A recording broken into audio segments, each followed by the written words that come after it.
Ladies and gentlemen, welcome to the Bulletproof for BJJ podcast. I am JT. I am Joey. Fantastic. I love when he does it the way I do it. It sounds better. Guys, we are talking... Big one. It's big. This is a matter of contention and great expression. So expect this to go for a little while. The top 5 martial arts movies of all time. All All time. Crowd goes wild. The films that catapulted us into the martial arts world that we're in. Yeah. Really pivotal. Formative. Yeah. It informs you. And for some of you out there, you know, you might have come to the BJJ path through a different martial art. And so there may have been some films you watched that got you kind of on track, which have then resulted in you now doing BJJ. And You might not have even watched any martial arts films. maybe not. Right? I know of a couple people who I'm imagining probably never did. Cool. But I do know that the vast majority, vast majority of people I know, and I'm like, it's pretty like leaning towards dudes, Yeah, definitely, guys. fucking had a strong upbringing in a lot of these films. Yeah, and it was the And that's not the exclusion of the ladies, just No. a lot of guys I know that are talking about these martial arts films. Yeah, and I mean, but it's an era as well. Yeah. Because like 80s. 80s, early 90s, Yep. there was a lot of action and martial arts films because that's what was popping. You know, that was really popular. And my goodness, Dive in? We should dive in. Let's start at number 5 and work our way up to Oh, I actually haven't ranked in order of... pathetic. Oh, you didn't tell me that, Come bro. You on, said man. top 5. Yeah. You didn't say just- fucking ranked 1 to 5. you can't rank them? Shit. Well, all right. Well, okay. Sorry, Joe. We should have pre-discussed it. I could rank him now. All right, do it. Doesn't you take too ramble long. on. I've got mine. So I guess for you guys, you know, I started as a pretty sheltered childhood. I didn't get to watch action movies much, but I was just saying to our boy Julian, my earliest recollection is actually one of my earliest recollections of any movie. I was 5 years old. I wandered out of bed. My dad's up late watching SBS or whatever, which is a public broadcasting thing here in Australia back in the day. And he was watching Enter the Dragon. And so I wandered in, 5 years old. I don't know what's up. He probably should have put me back to bed like a responsible adult, but he didn't.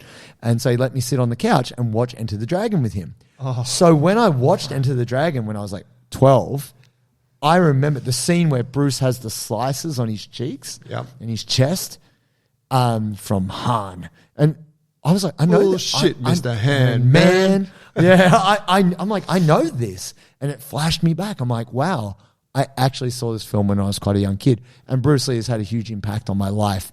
So I'm going to start at number 1 and say Enter the Dragon is my number 1 martial arts film of all time. Oh man, it's such a good movie. It's so epic. I didn't put it on my list because I knew you picked a Bruce. And so part of this was like we're conflict. talking about, we're like, man, you got to cull. Like Yes. you can't have all the movies. It's only 5. So Yeah. there's a lot that gets excluded. And I was trying to look at it like, what are the ones that you know kind of exemplify, say, martial arts, or what are the ones that I can't believe he didn't put it, Joe. what are the ones that were so pivotal for me? But then also Far out. what is a film that you just Joe fucking and Bruce love? have the same birthday. Joe wears Bro, the socks. I know. God. Well, I was born 2 days after him. And many years, but the date is 2 days later. But yeah, so anyway, Enter the Dragon. I think it has to be like one of the most, I don't know, almost complete martial arts movies. It's pretty epic. In terms of Revenge. yeah, His sister. the bad guy, The Shaolin Temple. the bad guy that the one that kills his or the one that drives his sister to kill He was a himself. karate world champion? Yeah, he's that American guy, or maybe he's a Brit. I don't know where he's from. He doesn't talk, Yes. but he's real savage. Like and then Bolo's in Bolo, it. Yeah. crazy. Fucking hell, It was pretty epic. bro, unbelievable. The scene on the boat. We could take this boat. The art of fighting without fighting. Yeah, he puts him in the boat and hangs him off the back. Yeah. He's actually Australian, that guy. Is he? Yeah. Holy shit! How'd you know that? One of the only Australian, because I'm a nerd. One of the only Australians in the film. He's Australian New Zealander. He happens to be one of the biggest jerks, unfortunately. Oh wow! Yeah, he's like beaten up on the young crew on the boat. Yeah, that's right. And then Bruce like, yeah, that island over there, and then he just hangs him out the back of the boat. It's awesome. There's someone I follow on Instagram, and they're always posting videos of like street fights. Yeah. And they always just comment the art of fighting without fighting. And it's usually like two people, like guys or girls, like flexing and like swinging, but no one touching. And then they just end up walking away from each other. Yeah, wow. But like Jim Kelly was the African American karate do type guy. He was super legit. Yeah. I think he was also a karate world champion. Yeah, right. You know, there's a lot of legit martial artists in that film. And Bruce Lee he actually does an armbar on Sammo Hung at the start of the film. He's training at the Shaolin Temple. Of course, with the little MMA gloves. Yeah, the long-haired guy he's fighting is Sammo Hung. Yep. Who's also like pretty instrumental in Kung Fu martial arts at that time in Chinese the 70s. Kung Fu cinema. Yeah. And so Bruce does a scissors takedown and armbars him. Of course. Dude, it's just like... That's so ahead of its time. It's crazy how much ahead of its time is. And if we think about Bruce's contribution, this all styles being one style, you know, the forefather of MMA in that consideration. Absolutely. Back in the 1970s. Right, my top pick. Please. Bloodsport. Oh, we both have that in common. Yeah. Yeah. I think like one thing when I look at Enter the Dragon, and I think the same thing with Bloodsport, it's like with Enter the Dragon, it was that quintessential like story where it's like, hey, there's an island and it's run by this guy that's super powerful, and on this island, like there's a bunch of fighters and they're getting after it, and you're like, oh, what? Like I've got to see this island. Exciting. Imagine if that actually existed. Yeah. And so then Bloodsport, they're like, hey, there's this competition. It only comes around every 4 years. It's in Hong Kong, and it's run by this secret Chinese society, and they fight to the death. And you're like, oh my God, is this for real? And you're like, it's for real. And you're watching as a kid, you're like, dude, this is 100% real. Frank Dukes. Man. Bruh. Amazing. Bloodsport 2, what really sealed the deal for me there with it being number one was that because it was an invite-only competition with all of the best fighters from across the globe, it had this, like, all the different styles of combat were, you know, at least at that time, they were represented. So you had like the little black kung fu guy that jumps up in the trees like a monkey. Yeah, he's like cracking coconuts and shit on the tree branch. Yeah. And then you got Ray Jackson, and he's just like the Tank Abbott, just smashing. Yeah, like Harley Davidson, you know, singlet and just like smashing bricks and whatever. Yep. And you got Van Damme, who's fucking got all the skills. Karate as. Got Bolo again, he's in there, and he was a super mean bad guy. Such a bad guy. Yeah. You're next. I love that. I love that. And then the pec flex. Oh, dude. Biggest pecs in the history of martial arts. Amazing pecs on that guy. Like, this fucking guy, camera angle was always low whenever he was in it. Yeah. So you just sit up. Yeah. Full natty, of course. I got to give a shout out to a podcast. A friend of mine runs a podcast. I haven't listened to it for a little while, but I fucking binged this podcast hard at times. Yes. It's called the Double Impact Podcast. Amazing. And they do, it's Greg, and I think his partner on the show is Tristan, I think. Yes. And they do reviews of films from their childhood. Right. And essentially try to analyze if the film still holds up. Right. But they had on their show, and I encourage any martial artist, anyone listening that's like, oh, Bloodsport, that's my fucking jam. They had an interview with Frank Dukes. They got Frank Dukes on the show, and he told his story about his martial arts journey and Bloodsport and whatnot. Wow. Yeah. And he's been a very controversial character in the martial arts realm. How interesting. A lot of what he says is not necessarily verified. Oh. You can be the judge for yourself. Controversial. Yeah, so people should go give that a listen. Eh? Fuck, check that out, man. And Greg, I hope he hears this because Greg's listened to it. He's a white belt, trains jits. Shout out to Greg with his kid. Awesome. Yeah, and so amazing show. Check it out. But yeah, Frank Dukes, fucking colourful guy. Which, for those who don't know, Van Damme plays the character of Frank Dukes in Bloodsport. Yeah, and look, for me, Bloodsport, the classic scene. There's two that stick out in my mind, which is Van Damme. Well, the montage of Van Damme training up to, you know, and anyway, if you've never seen Bloodsport, get educated. It's the montage of him, but also all of the fighters training up, isn't it? Yeah. Yeah. So many. But you know, him being in the splits between the trees and like popping up. Well, between the trees, that's kickboxer. No, but he does. He does splits in the hotel room. No, but I believe he does it. He pulls his legs in, he breaks the trees. I think they do that, and I'm pretty sure it's Bloodsport too because he's wearing the kimono, like he's wearing a outfit. I think they might. The producer for Bloodsport is probably the same as Kickboxer. They're like, no, we need a fucking. We need to do it scene again. in there. We need him between two trees, and he needs to break. We shot this on the last one. We'll just chop that in, Mate, people love it. Van Damme, trees splits it to win. But the whole training montage is like ultimate, amazing. Yeah, and then also it's like on montage was like the original Instagram reels. Yes, that's right. Just 15 seconds of glory. Yeah, how to go from not in shape to world champion in no time. Yeah. But then the jumping, spinning, like he's basically doing a jumping, like side split, spinning kick, but he does it as like a middle split. Yeah. It's spectacular. Yeah. And he's blinded. Yeah.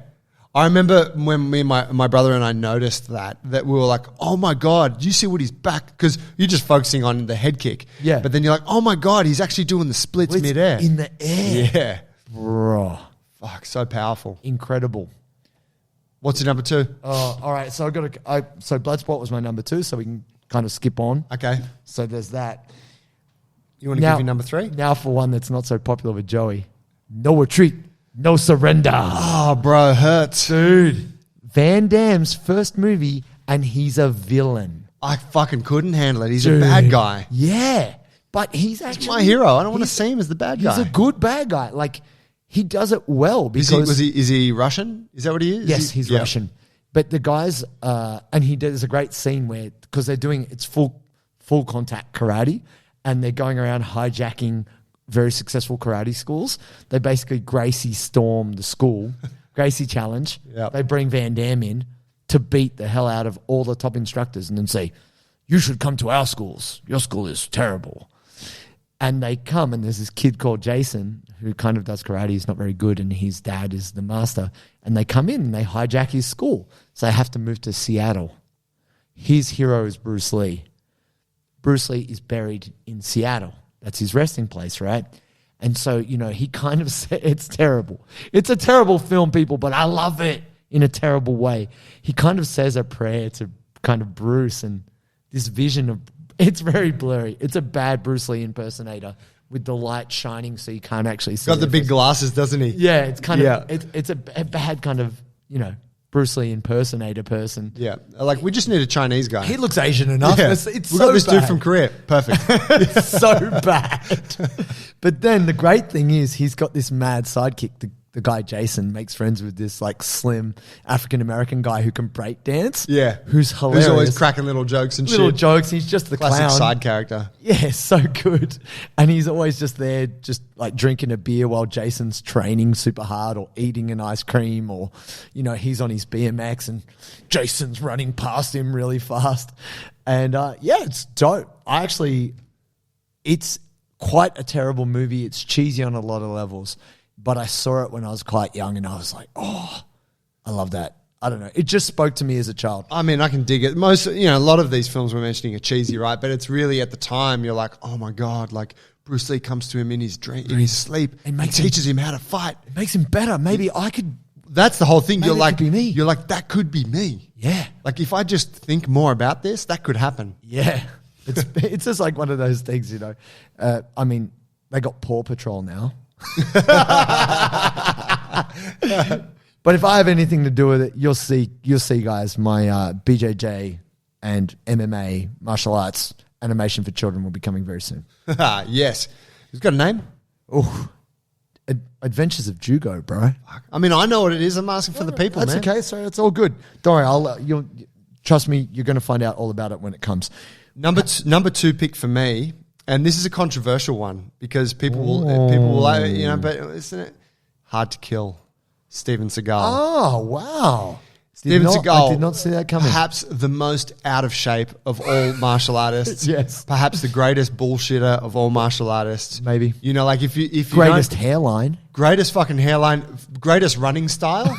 You've seen him run. He runs like you can look at montages on YouTube, like running montages, and he's got the worst fucking running gait you've ever seen. Actually, he kind of runs with his arms flailing out to the side like that. I'm going to counter that and actually say, who played Ivan Drago?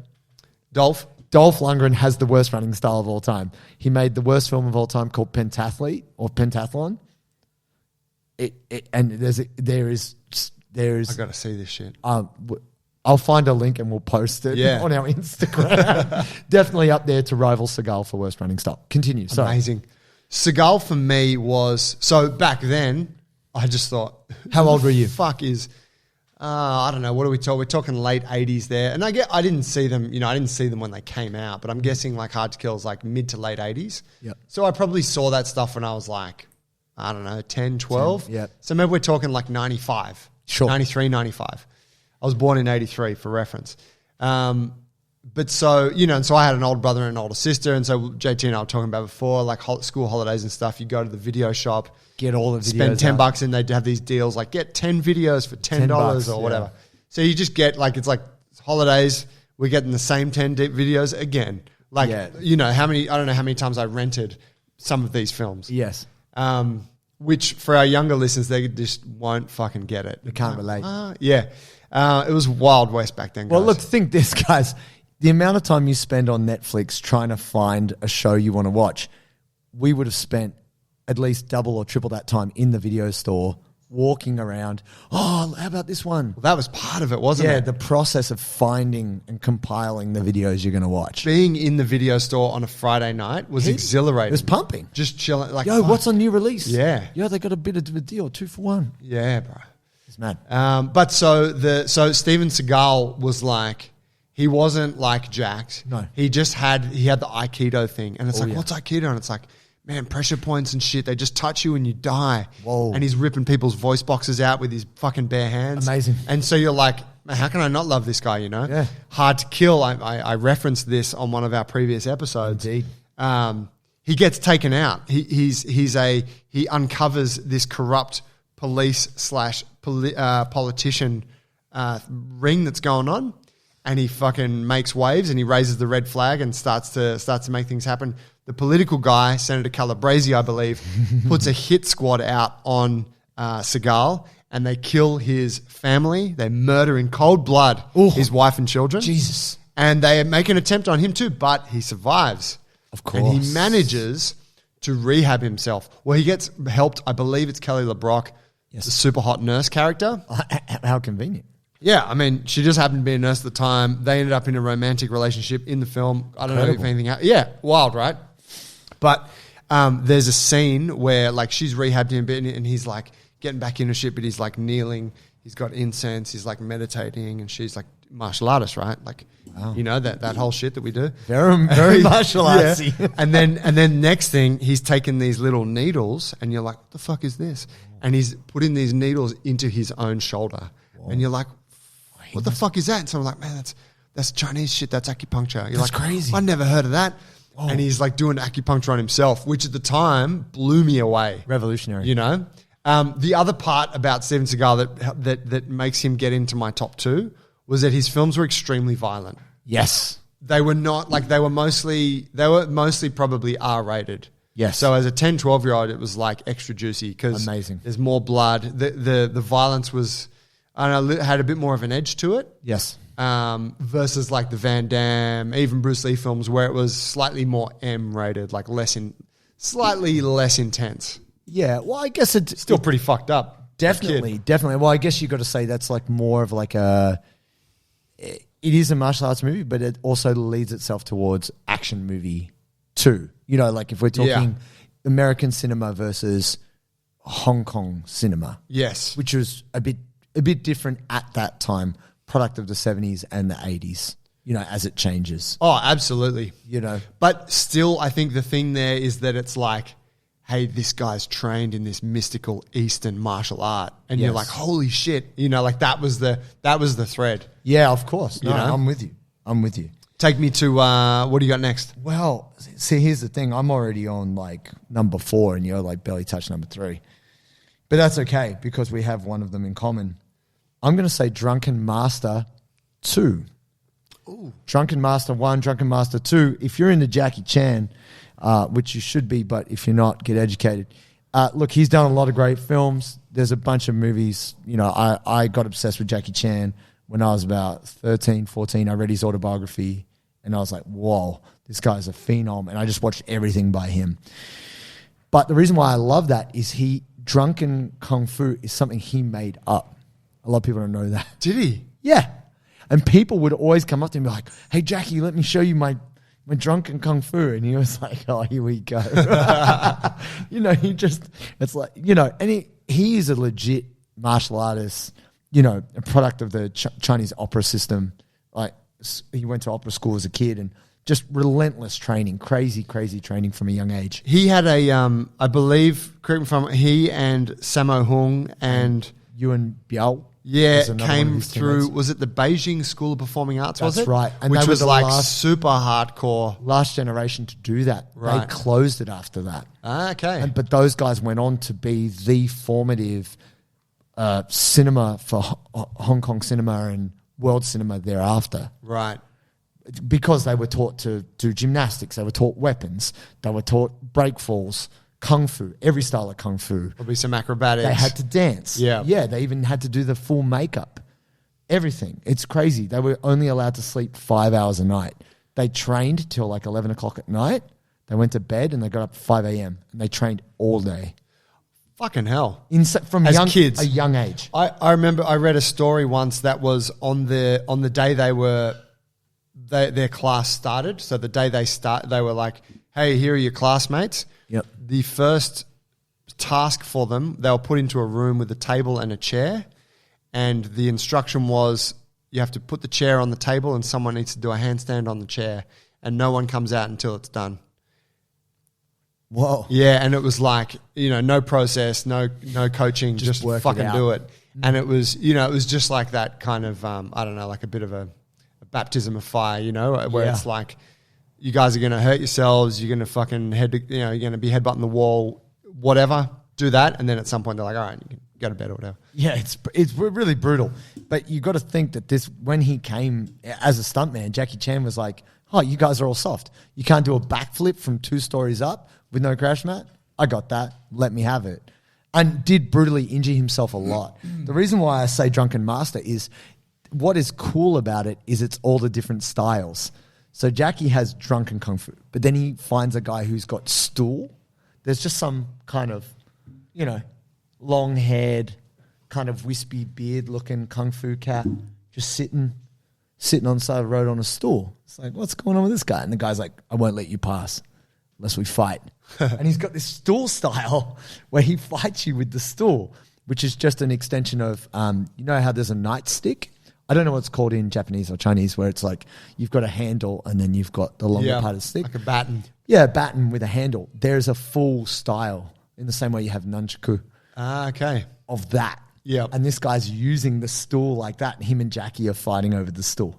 It's mad. It's so cool because it's innovative. Yeah. I don't think that actually exists as a style. They just made it up for the movie. Sure. And, he's getting his ass kicked and they're in a big furnace. And so he drinks this industrial alcohol so he can get hammered. And then he kicks in with a drunken kung fu. It's mad. Like, I'm 13 years old just being like, shit, I want to get drunk. Get some alcohol in Yeah, my martial arts is going to get way better. But it was just incredible because, it was all subtitles and I was just like, whoa, this guy's phenomenal. There's also some really cool training montages in the Jackie Chan films. The boy was in shape in the day. That's a real common thread amongst the Hong Kong films, isn't it? That they would take a prop, like the stool you mentioned, and turn it into like, hey, we're going to choreograph a scene that's like 10 or 15 minutes where there's dudes just fighting like a savage with that implement. Yes. Which you didn't see that in you didn't see that Van Damme or Seagal. No. Like that level of, like you said, innovation and like creativity didn't exist in the Western cinema. Dude with 3-stick or dude with the like rope with the spear tip and stuff like that. And also it could, and correct me if I'm wrong, you guys probably know, my memory is a little bit blurry. Call in, guys. Please let us know. I'm sure you will correct us. It's either Drunken Master 1 or 2. It opens with a sick dragon scene. So it's like dragon games. 2 dudes, one guy under the mouth of the dragon, the Chinese dragon with the big blinky eyes. Yep. And they have to climb up these posts, like poles. And at the top, they have to capture this like hanging lantern. That's an opening scene also from Once Upon a Time in China. Right. But that... Same in Drunken Master? The OG is... Yeah, okay. And they fight. the dragons fight each other. So they're doing the dragon dance while like trying to balancing and fucking fighting each other over and steal the land. It's so good. I mean, even if you don't love kung fu, you think it's bullshit. These scenes are so athletic, and it's just you're like, wow, these guys are next level. Man, I got to be open. I've never seen it. I've seen a bit of Jackie Chan, and most people know Rumble in the Bronx. Oh, that was his American. That was his first big kind of American debut. Yeah, right. Like, was that with Chris Rock or some shit? No. That was who was the black guy? It was a black guy, wasn't it? Yeah. It wasn't Chris Rock. It was another Chris. It escaped Chris Tucker. Sorry, Chris. Yeah, that's what I meant. Smoking! Smoking's out here taking a shit. That's so racist. You're the worst. Well, no, you're right. It's true. But a famous black actor from around that time. Correct. Very funny. But Chris Rock was...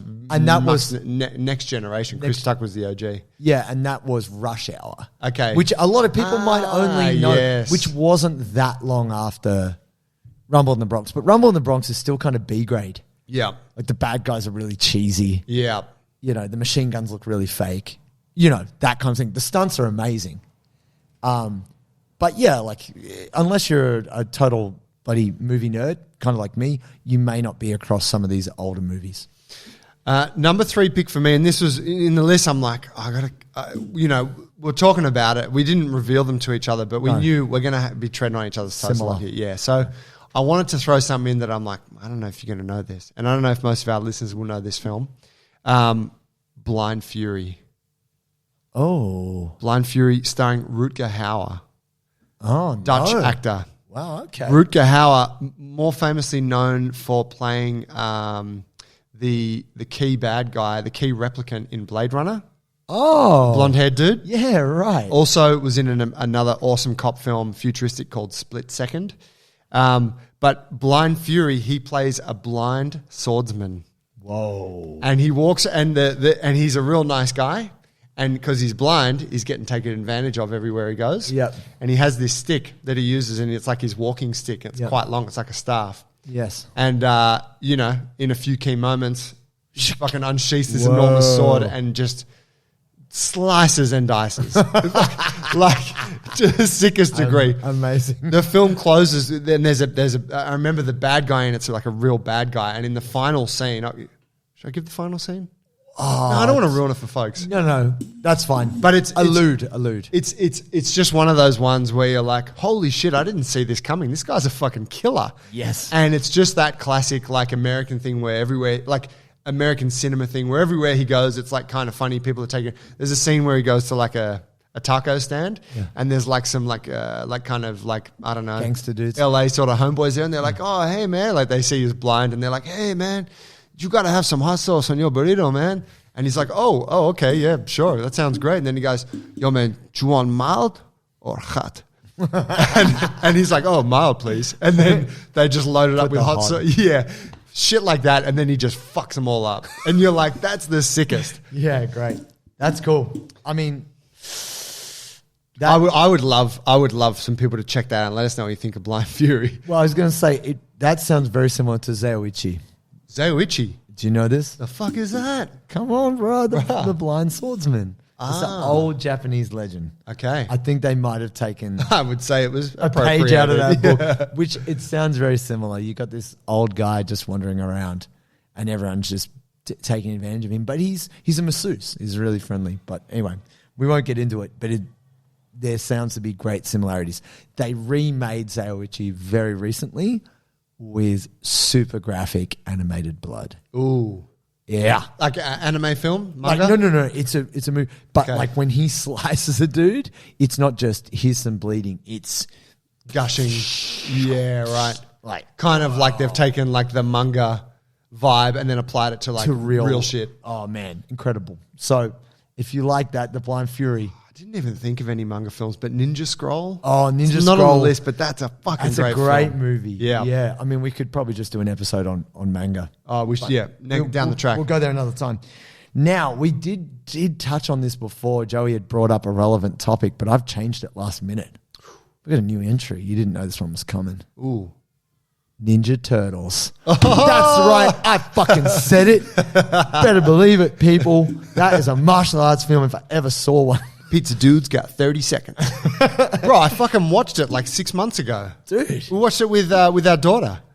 She was like, yeah, this isn't too bad. I was like, it was awesome. It stood up, right? It's awesome. It stands up. Yeah. I we're think not talking about a cartoon. We're talking about the original movie. Men in suits. We're not talking about steroided up SFX kind of dudes because, like, I'm telling you what, Ninja Turtles are looking bigger than Gordon Ryan these days. Fuck me. But no, the funny thing about those guys were the Taekwondo kick team. So in Taekwondo, they have all these demos. Those guys who, because there's these, this is for relevant to IG now, there's some kids called the Twingers. Right. These twin kids. They are the sons of Donatello, I think. Or Raphael. Wait, okay. No. They're the actual sons of like one of the guys that One played of the Ninja Turtles. Holy and he's shit. trained his kids up to be BJJ warriors. And they've been on the Ellen show and all they're this the real stuff. Tolo twins. No, they're not. I'm like, don't hijack this. I'm being serious. This is my bit. No, I'm telling you, I had no idea. I love the Ninja Turtles. That was the reason I did martial arts. I was a fat child. I didn't even have a favorite junk food until I found Ninja Turtles. I'm Pizza? Like, it's got to be pizza now. It's good enough for Michelangelo. Got to get delivery. Bro. Dude. Pepperoni pizza. Ninja Turtles was the first movie I ever owned on VHS. Wow. I said to my dad, I've saved up, I think it was $35. Wow. And I was like, can you take me to the city to HMV? And buy it. And I want to buy it. And we went there and I went to the shop and I bought it. And then it came, and Incredible. it was, yeah. And I watched it so many times. I've watched it at least 100 times. It was No like, lies. even like... Casey Jones? Dude, Dude. 10 minutes for a slicing. Casey Jones was a sick character, but like Shredder... Shredder was really scary. Yes. You know, had the fucking mask and he had this army of kids that he was like influencing and Tatsu. that was Tatsu that was his number one guy, wasn't it? The bald-headed dude. He has with the little, 5 black belts. Really? He's a huge inspiration. Yeah. Sword, judo, jiu-jitsu, aikido. That guy's done everything. That guy is frightening. Wow. Tatsu is legit. Oh, fam, if you haven't seen it, check it out. The OG movie, I think. And it's you from can 91. and it's kid friendly. It is. But it's actually pretty good. It's so good. And it's so relatable because you've got all the different turtles. Yeah. You know, you choose who's your favorite. Look, it's like, but which turtle are you, right? It's like, who's your favorite, but who are you actually? Right. Michelangelo is my favorite because he was hilarious. Yeah. And that makes him cool. But in truth, I am Raphael. Why are you Raphael? The anger. Yeah, of course. Couldn't control himself. Shut up, Mikey. Impulsive. Oh, Yeah. Just going to kick a hole in everyone, get kidnapped. It's so funny. Raphael was my guy too. All right. But But I'd say that you're Leonardo. Because what was Leonardo like? He was the leader. He was the sensible one. He's down to earth. He's operations management. Yeah, I guess it makes sense. The reason though, for me, I actually, when I watched it as a kid, this is something I picked up watching it the other day. Yes. Was that I didn't have any understanding or care for their personalities. Oh, all I was interested in was what weapon does he use? Yeah. Oh, he used the nunchucks. Oh, he used the That's staff. cool, yeah. Oh, he used the sai. Size. Yeah. And I used to, this is fucking cool, this is a little bit off track, but I used to go and hang out at a shop in the suburb that I was grew up in, Gladesville. There was a shop there called Martial Arts World. Mad. Yeah, no shit. You walk into the shop, small shop, it's filled, they got a whole section of swords. Knives, books from China, they got nunchucks. Incredible. You know, they got like dummies that you can, like martial arts shit everywhere. And there was a guy there, famous Australian martial artist called Ray Floro. Oh, Who's a Filipino martial artist. He's a Kali expert and I believe a screamer as well. And he's still see him pop up every now and again. Yep. Shout out. Shout out to Ray Floro. And he taught me a bit of shit back then. But I used to go there and hang out. I'd spend a whole Saturday up there. Sick. And he'd just be at the shop. And hardly anyone comes in, right? Because it's like, whatever, it's the 90s. And Who hangs out in martial arts stores? Yeah, that's right. Other than young kid frothers. And Ray was like, "Hey man, we got a shipment of stuff in the other day, and we always sell the size in pairs. But he's like, we got an odd number. There's one. Do you want it?" I was like, Would "Bro." you like? Are you a young kid? Would you like a dagger? Yeah, it's like this fucking big. Whoa. And I was like, yes, I would love it. And he was like, here, take that home, man. And I fucking had this sai. Wow. I can't remember why. I must have given it to something. Some other young child. Had it for years. But I was like, Raphael's my man because I got a sai and he's got one too. Yeah. I didn't know what the fuck to do with it. That's mad. Yeah. I always thought it was a very ineffective weapon. Yeah. But whatever. The only thing I could do with it you could flip it. Yep. So you would hold it and then you would position your thumb and you would flip it so that it would turn upside down and you would have the end of the handle and you could punch with it. Oh. And I had that movement down. Oh, nice. Yeah, it'd be pretty sick. Like you hit someone with this end of a steel rod. Just putting it out there right now, even though Bruce Lee may have been the inspiration for Joey's chaku abilities, Joey is very handy with the chucks. I got some shit. Yeah, and that is all Bruce Lee. Yeah, absolutely. That's legit, that scene. Yeah, then that's for Enter the Dragon, right? His little like... And he smashes Jackie Chan in the face. Does he? In that scene. When he's like... Wait, Jackie Chan? Jackie Chan is a stuntman in Enter the Dragon. No. And yes, there's a famous story. Because he lets the prisoners out, doesn't he? And they come and fight him. Yeah. Is that what it is? No, they let the prisoners help them. These are guys just come in security to team. Bruce. Yeah. And Bruce goes, when he's there with the chucks, goes, what the? And hits a dude in the face. He actually hits Jackie Chan in the face. Oh my! Because Jackie's got a big nose, right? And then at the end of the scene, cut. Bruce runs over like, oh, Jackie. And then Jackie like loves Bruce. And so he hams out. He's like, oh, my nose. Oh, like this. But he was fine. And so Bruce was like, oh, man, I'm so sorry. I didn't mean to smash you in the face. But then for the rest of the day, Bruce would see him be like, you okay? And he's like, because he just loved Bruce. And there's another great story about Jackie Chan hanging out with Bruce Lee just before he died, which is an amazing story. We'll tell it another time. Oh, tantalizing. Oh, man, so many. So Ninja Turtles, I don't know if you're going to say this next, but I'll go to you now. So that's my 5, guys. Okay, so my number 4 is, and this is a hard pick, but he had to be in there. He had to be in there. Once Upon a Time in China, Jet Li. Oh, yes. Yep. Jet Li, yeah, definitely. I didn't name him, but so pivotal, so important. Yeah, and so different. Like Once Upon a Time in China as a film compared to, say, Bloodsport or Hard. It's like Once Upon a Time in China is art house. Yes. Like I think there was 3 of them, was there? Could be. They're like a series. They were very long, very drawn out, like really dramatic. Yep. Huge productions, huge budget, like mad sets, like crazy big fight scenes. Yeah, like really just long and not junk food. Like you're gonna be like, hey, let's watch Steven Seagal rip some voice boxes out. It's like no, let's settle in and appreciate what's going on right now.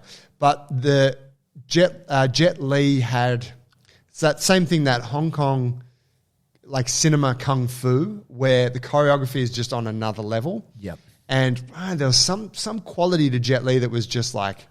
I was a little bit older by the time I was watching those. I was probably like, I don't know, 14, 15. And you're just like, this guy's a fucking killer. He is. I got no idea if he can actually fight. No, let me explain. This is where a bit of nerd reference comes in. So at the Beijing school, like Shaolin school, you can go and study spear or you can study like sword or whatever. At that time, he was ducks at every form. 3-stick, staff.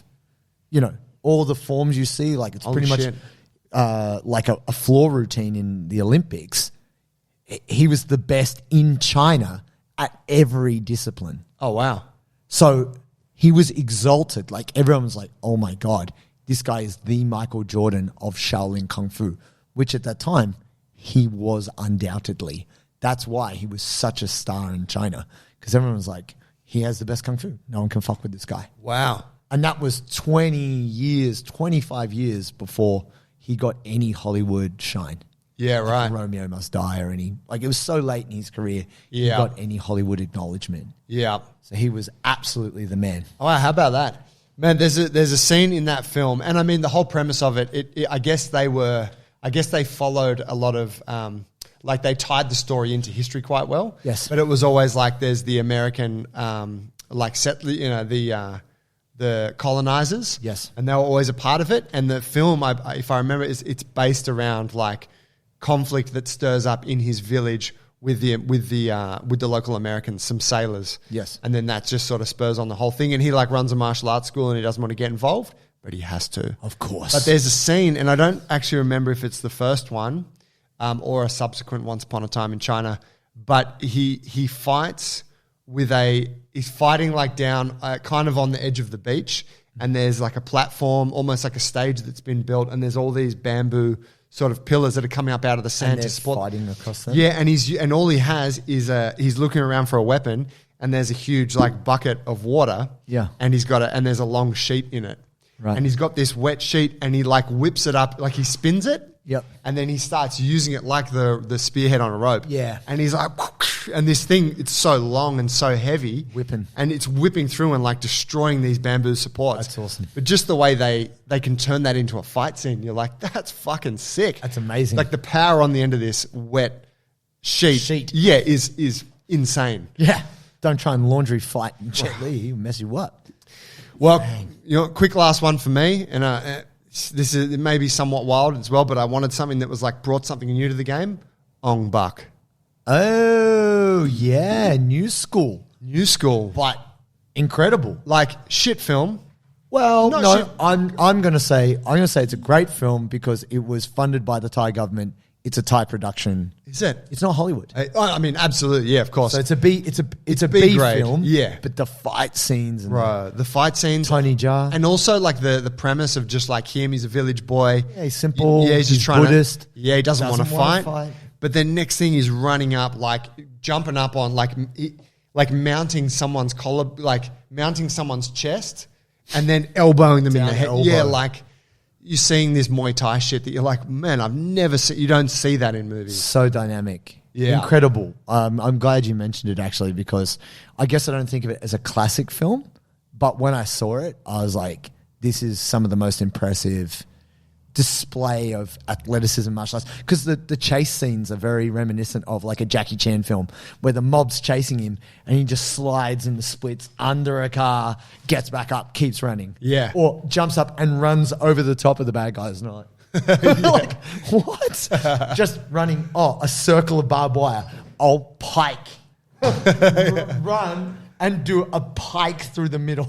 Like, it's not like they didn't really show the outtake. There are outtakes because I got the DVD of that. Yeah. And man, the outtakes are pretty brutal. Are they? Yeah. He's doing all his own stunts as well? Yeah, because he had to train for 3 years for that film. Really? Yeah, they had him in a factory. Like they set it all up. Holy shit. Going absolutely bananas to pull off these stunts. Like jumping off the wall, kicking a dude in the head off a motorbike. Yeah. All that kind of stuff. And yeah, man, the double knee. I always think about that. Oh, bruh. The jumping double knee. How does he deliver that? I think he runs, he jumps, and he just jumps up, grabs both feet, and does the full drop double knee and takes the guy through the scaffolding. It's like, wow, that's how you knee rod. Biatch. It was amazing. It's one of those ones where you're like, I got to try that. I got to jump up and mount someone's head with my knees and then elbow them from 12 to 6 o'clock. You're like, that's the best way to end a fight for sure. Amazing. And he's I think it's the thing, like when you see like Bruce when in Enter the Dragon when he's just doing forms in his room and the girl comes to his door and he turns around with the sidekick and he's like, get out. Outside. Not now. Something like that. I actually can't remember the words. Tony Jaa's ability to control his legs, his limbs, he's like graceful. Guy's in good shape. And destroys people. Yeah. But just looks like a real innocent, nice guy. That's right. He's just trying to get the Buddha's head back. That's the fucking beauty of for it. his village. That's right. They're stealing, the bad guys are going around stealing Buddha's heads. And the bad guy has what's that called when yeah, he's had the tracheotomy surgery. Yeah. And he's got the I will kill you, Tony Jaa. And he's in a wheelchair, but he's a real evil guy. Yeah, he's a good bad guy. He's a horrible guy. Yeah. Good recollection. Oh, mate, I can't not remember. I've seen that film probably 20 times. The amount of people I'm like, hey, have you seen Ong Bak? I heard it's pretty good. No, I've never seen it. Wait for this bit. This bit's so good. We'll put it on right now. I'm just quoting it word for word. No, we'll kill you. It's so good. And they have the scene with the tuk-tuks. They're like, there's a chase scene where they're all in and they're falling off unfinished highways and shit. It's wild. Bruh. His feet catch on fire. Basically a film for fucking Thailand tourism. Mate. Just want to go there and learn. Bro, I want to set my feet on fire and spin kick people in the head. Like how cinematic. Oh, we're at a petrol station? What's this? I've stepped in some petrol. Burning feet, kicking you in the face. Like, it's out of control, people. Like, and that's the thing. He does it all. It's not CG. Like that's No, that's right. That scene actually happened. It's amazing. Could we do like an honourable last entry? Go on. For historical purposes. Yeah. Bonus. Which I think everyone can possibly or not relate to maybe. Karate Kid. Deserves to be there. Come on. It's the GOAT. A lot of people in terms of, One of the goats. white Americans trying to get involved in martial arts, that got a lot of people on the karate path. Iconic. You got to say. Yeah, absolutely. And I mean, everyone knows the references to it. Yeah. Like the crane kick. The crane kick. Yeah, like it just, everyone knows that, even non-martial arts fans. Reap the leg. Reap the leg. Wax on, wax off. Everybody knows that. Yeah. And again, it was that quintessential martial arts journey, particularly for middle-class white boys. Yeah. Where it's like, oh, holy shit, maybe I'll meet like an old Japanese karate master. And he'll mentor me. Yeah, and he'll like help me escape this cycle of bullying that I'm in, and I can prevail. And I'm sure there's a love interest. I can't remember. Yes, there is. Yeah. And she's thick. Is she? She's ultra thick. I like that. It's a great thing in the movie. It's like before, the whole That's progressive. heroin chic came in. She was, I'm telling you, the 80s, it didn't matter. It was a better time in the 80s. It was. And then you could be 16 years old and drive a Chevy. It's like, then your son, valet my car. I thought it was great because I was like, Mr. Miyagi has reverse engineered child slave labor. Then your son, for blue belt, must re-roof my house. He's like, okay. And his house is immaculate. His He's got the house is sick so garden, good. not The a weed fence inside. is great. Before you know it, he's got bloody Daniel's son doing his, what's it called? He gets him to paint the fence. You doing bonsai or some shit? Bonsai trees. That's his business, Yeah, okay. And it's interesting how it evolves. But I feel it's that idea, I believe, wrongly or rightly, between ego and pure aggression and self-control and, breathing, thinking, like clarity of thought. Yeah. And it's, obviously it's a karate tournament. Back in the day, karate tournaments were very popular. You used to get trophies bigger than your own house. You'd see dudes standing next to their karate trophies and they couldn't pick them up because they were bigger than them. Like, it was incredible. Like, I remember doing taekwondo and just getting a medal. It was like a 50-cent piece. Someone had punched a hole in. It's terrible. But, so good. I think it was just a time and a place when within cinema, but then like in the same way Rocky inspired so many people to do boxing, definitely the Karate Kid inspired a generation of young kids to do martial arts.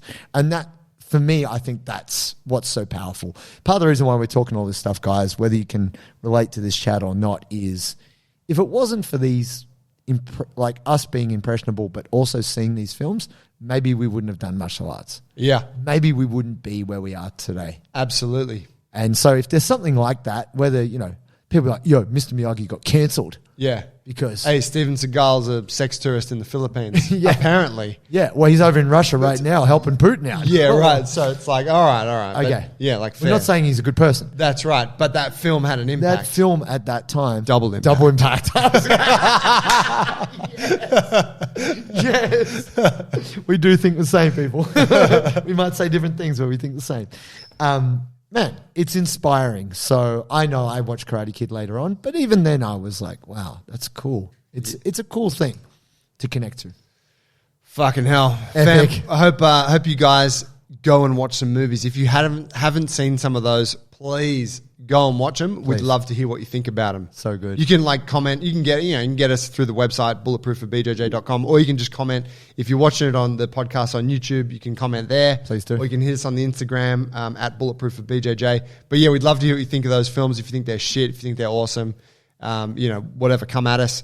And if you want any help with your training, please go to the website, sign up for a free trial, strength and mobility designed specifically for you. If you use the code BJJ podcast, you'll get a sweet 20% discount on your subscription as well.